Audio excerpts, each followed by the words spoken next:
प्रशांत किशोर को जेडीयू से नहीं किया गया है किनारा। बिहार के मुख्यमंत्री और जेडीयू के राष्ट्रीय अध्यक्ष नीतीश कुमार ने साफ किया कि प्रशांत किशोर पार्टी के राष्ट्रीय उपाध्यक्ष हैं और इसे नंबर गेम यानी 2 नंबर या 3 नंबर से जोड़ना ठीक नहीं।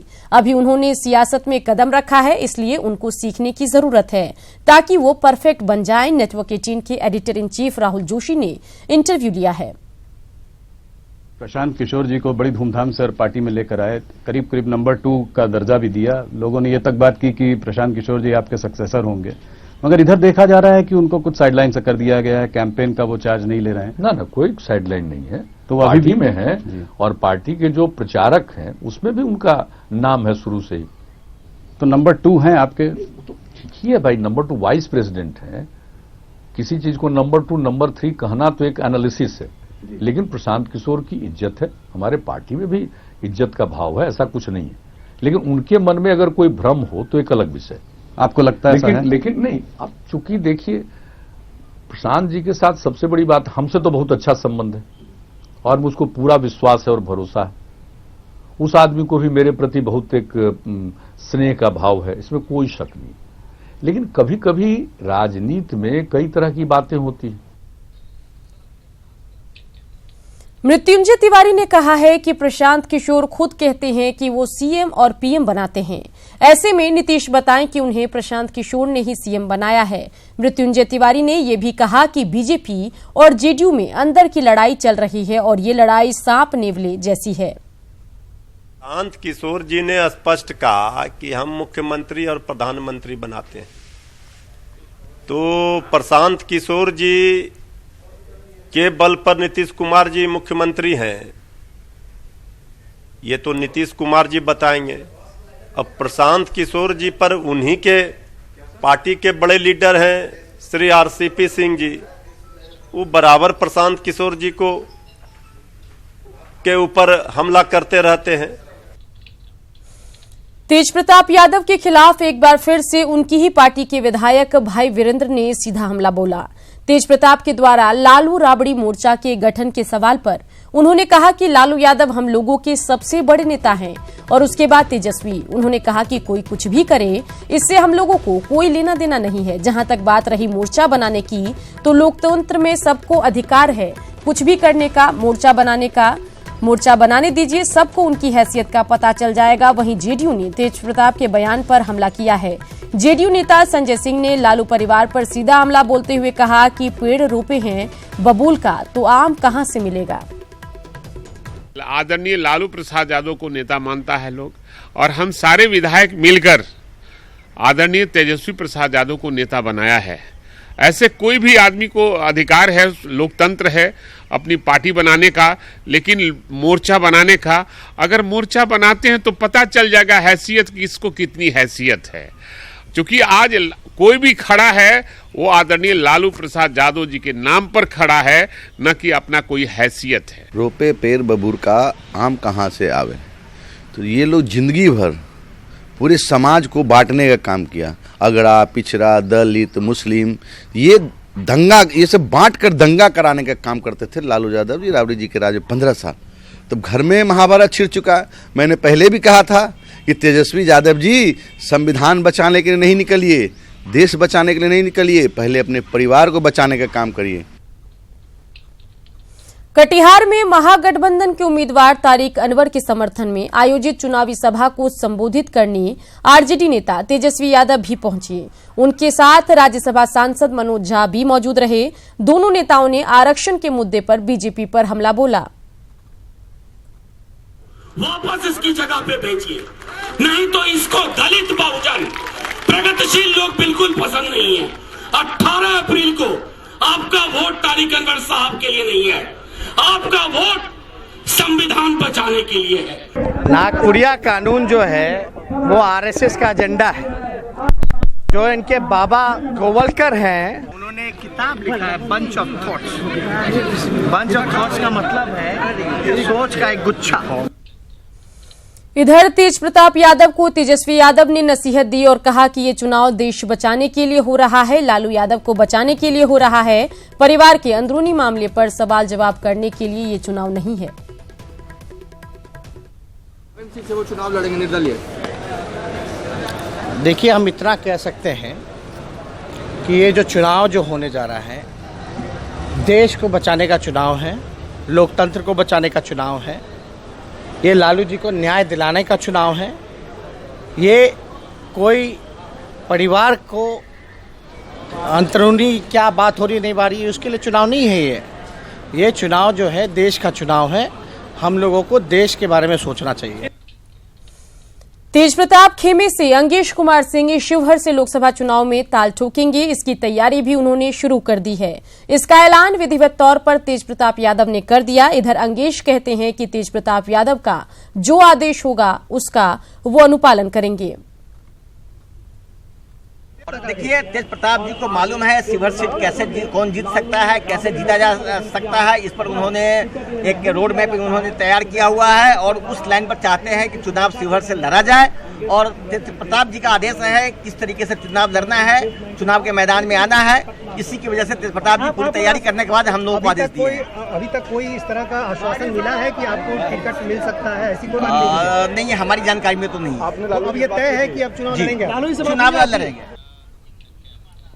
गिरिराज सिंह ने पूर्णिया से कांग्रेस प्रत्याशी उदय सिंह के सुशील मोदी पर दिए आपत्तिजनक बयान पर पलटवार किया। गिरिराज सिंह ने कहा है कि जो शख्स सिर्फ टिकट के लिए अपनी विचारधारा बदल ले वो खुद सवालों के घेरे में रहता है।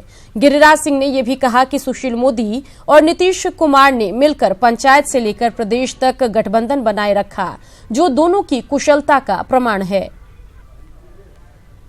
अपना विचारधारा केवल टिकट के लिए बदल देता हो तो उस पर प्रश्न चिन्ह खड़ा हो सकता है। इसलिए सुशील मोदी, नीतीश कुमार ने जिस ढंग से राजनीति की है, गठबंधन की राजनीति में एक मिसाल पेश की।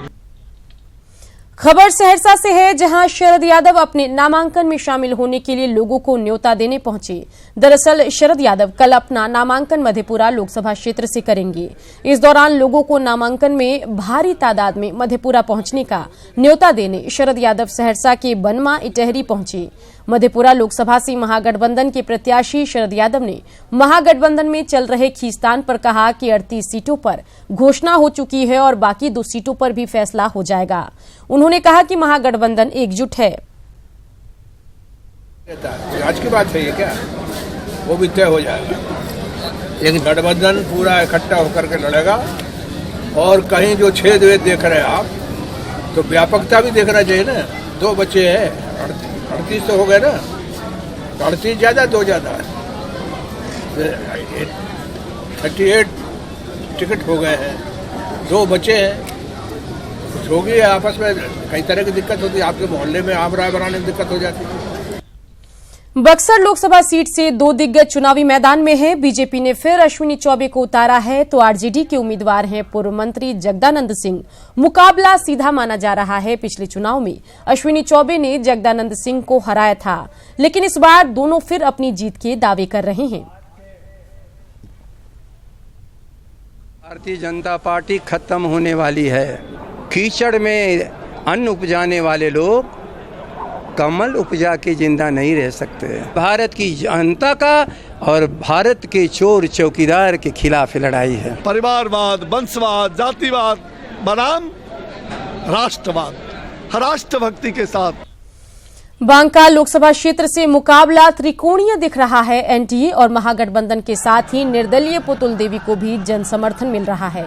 पुतुल देवी एक बार निर्दलीय उम्मीदवार के तौर पर चुनाव जीत चुकी हैं और फिर जीत का दावा कर रही हैं। वहीं स्थानीय विधायक और मंत्री रामनारायण मंडल का कहना है कि उनकी सीधी लड़ाई महागठबंधन से है। इसलिए 2 बार निर्दलीय प्रत्याशी को चुनाव में जीत दिलाकर भेजा है और ये तीसरी बार बांका फिर वही दिला भेजा है। मेरी जानकारी में लगता है कि 17-16 लोग यहाँ और उम्मीदवार हैं और निर्दलियों का क्या हश्र होता रहा है और क्या कल होने वाला है वो आप भी जानते हैं, हम भी जानते हैं। सेंट्रल यूनिवर्सिटी झारखंड रांची में आज से 3 दिवसीय Birsa Munda language and cultural festival का आयोजन किया जा रहा है। 3 दिनों के आयोजन में जनजातीय समुदाय से जुड़े कला, संस्कृति, भाषा से जुड़े विभिन्न आयामों को गीत, संगीत, नृत्य, नाटक और पेंटिंग के जरिए प्रदर्शित किया जाएगा। उद्घाटन समारोह सीयूजी के सभागार में शुरू हो रहा है। बतौर मुख्य अतिथि नंद कुमार साई, चेयरमैन NCST और विश्वविद्यालय के कुलपति उपस्थित रहेंगे।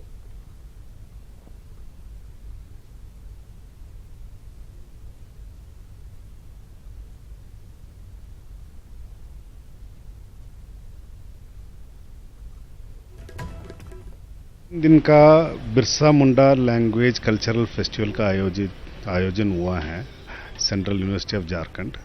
ये सेंट्रल गवर्नमेंट का एक स्पॉन्सर्ड सेंटर है हमारे यहाँ, सेंटर फॉर एंडेंजर्ड लैंग्वेजेस, उसको द्वारा ये कल्चरल फेस्टिवल ऑर्गेनाइज हुआ है। इसका मेन उद्देश्य ये है, ये जो ट्राइब्स है इंडिया में खैर जहाँ पर है, वो जो एनवायरनमेंट का साथ जीता है और उनका जो डिफरेंट लैंग्वेजेस है, और ये Jharkhand being a tribal state, उसमें 32 ट्राइब्स है, उसको इकट्ठा करना। झारखंड की संस्कृति को नज़दीक से देखने का इससे बड़ा प्लेटफॉर्म नहीं मिलेगा, क्योंकि 32 जनजाति को हम एक जगह ला रहे हैं। उस हर भाषा के जो विद्वान हैं वो मंच पर आसीन रहेंगे और 3 दिन यही कोशिश होगी कि जो हर राज्य से कोने कोने से जो बच्चे आए हैं वो झारखंड की संस्कृति को, ट्राइबल को बहुत नज़दीक से देखें कि जनजातीय भाषा कितनी समृद्ध है और किस तरीके से भारत में वो हर जगह फैली हुई है। आत्मज्योते प्रदीप्ताय ब्रह्मज्योते नमोस्तुते, ब्रह्मज्योते प्रदीप्ताय गुरुज्योति नमोस्तुते।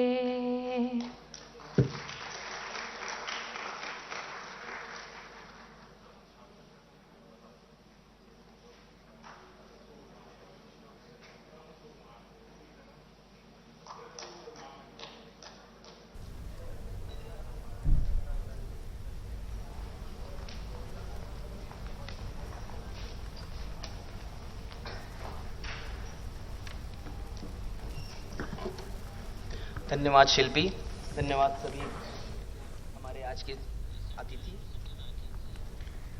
अब हमारे समक्ष कुलगीत लेकर आ रहे हैं हमारे विश्वविद्यालय के सेंटर फॉर परफॉर्मिंग आर्ट्स के छात्र छात्राएं। तो सेंट्रल यूनिवर्सिटी झारखंड की ये लाइव तस्वीरें रांची से हम आपको दिखा रहे हैं, जहां 3 दिवसीय Birsa Munda language and cultural festival का आयोजन किया गया है।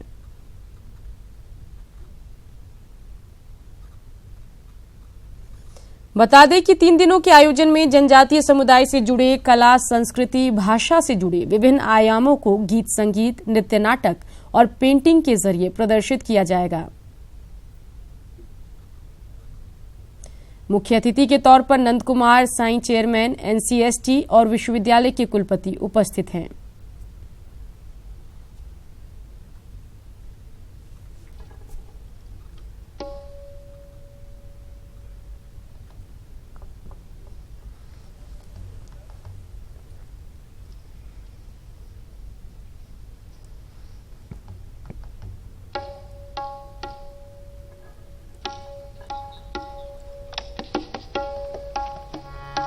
तो बता दें कि आज यहां पर 3 दिनों के आयोजन में जनजातीय समुदाय से जुड़े कला, संस्कृति, भाषा से जुड़े विभिन्न आयामों को गीत, संगीत, नृत्य, नाटक और पेंटिंग के जरिए प्रदर्शित किया जाएगा। सेंट्रल यूनिवर्सिटी झारखंड में 3 दिवसीय Birsa Munda language and cultural festival का कार्यक्रम चल रहा है। उसी की सीधी तस्वीरें आपको हम रांची से दिखा रहे हैं और ये 3 दिनों का आयोजन है। और इस आयोजन के दरमियान जनजातीय समुदाय से जुड़े कला, संस्कृति, भाषा और उनके जीवन के विभिन्न आयामों को गीत, संगीत, नृत्य, नाटक और पेंटिंग के जरिए दिखाया जाएगा। रांची से ये सीधी तस्वीरें आपको दिखा रहे हैं।